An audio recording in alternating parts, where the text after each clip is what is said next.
அம்மா இன்னைக்கு சமையல் பார்க்கலாமா? பார்க்கலாமாப்பா. என் அம்மா வந்து காலையில் சால்விக்கு லஞ்ச் கட்டி கொடுத்துட்டு, சால்விக்கு ரசம் சோறு தான், அப்புறம் கொஞ்சம் மட்டன் கொஞ்சம் இது பண்ணி வச்சு கொடுத்து விட்டேன். நமக்கு தான் இது போடுறேன் நான். சுண்டக்காய் குழம்பு தான் வச்சுருக்கேன், அதனால தான் சின்ன தட்டில் சோறு போட்டிருக்கேன். அம்மா யாருக்கும் அதிகமாக இறங்காதில்ல உங்களுக்குலாம். காய்கறி சாப்பிடணும், ஆனால் அம்மா எல்லாம் காயெல்லாம் சாப்பிடுவேன்.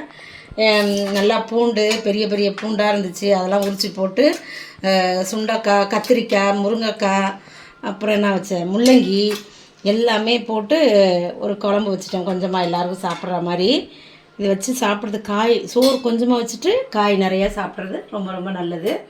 நல்லா 2 நாள் மட்டன் சாப்பிட்டோம்ல, அதனால இன்றைக்கி சுண்டக்காய் குழம்பு. அப்புறம் வந்து எக்ஸ்ட்ரா என்ன பண்ணியிருக்கிறேன், கோஸ் பொரியல் பண்ணியிருக்கிறேன். நல்லா ஒயிட் கோஸ் பொரியல், தேங்காய் போட்டிருக்கேன்.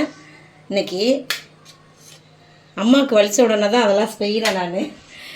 நாக்கு புண்ணாக இருக்கிறதுனால இந்த நாக்கு காட்டு அப்படியே கோடு கோடாக ஆகிடுச்சு, புண்ணாயிடுச்சு. நாளைக்கு ஹாஸ்பிட்டலுக்கு போகணும். எப்படின்னா போய் என்ன காரணம், பால்லாம் குடிக்கிறேன், தேங்காய் பால்லாம் குடிச்சிட்டு தான் இருக்கிறேன்.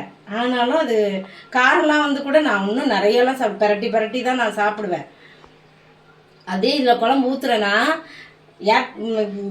பையன் பொண்ணு இவங்களெல்லாம் தான் சாப்பிட்ருவாங்க. நான் வந்து காரம் கம்மியாக தான் சாப்பிட்டேன், ஆனால் கூட அப்படி தான் இருக்குது.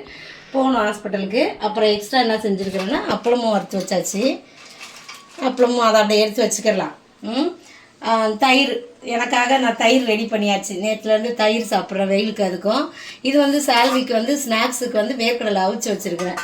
நல்லா பெருசு பெருசாக தான் இருந்துச்சு, வந்த உடனே சாப்பிட்ற மாதிரி. அதெல்லாம் இதான் இன்றைக்கி நம்ம வீட்டு சமையல். இன்றைக்கி பிறந்தநாள் திருநாள் கொண்டாடுற எல்லாருக்கும் வாழ்த்துக்கள் சொல்கிறேன், ப்ரேயர் பண்ணிக்கிறேன். எல்லோரும் சந்தோஷமாக இருங்க. நாளைக்கு என்ன சமையல் நம்ம அடுத்த வீடியோவில் பார்க்கலாம். பாய் பாய்.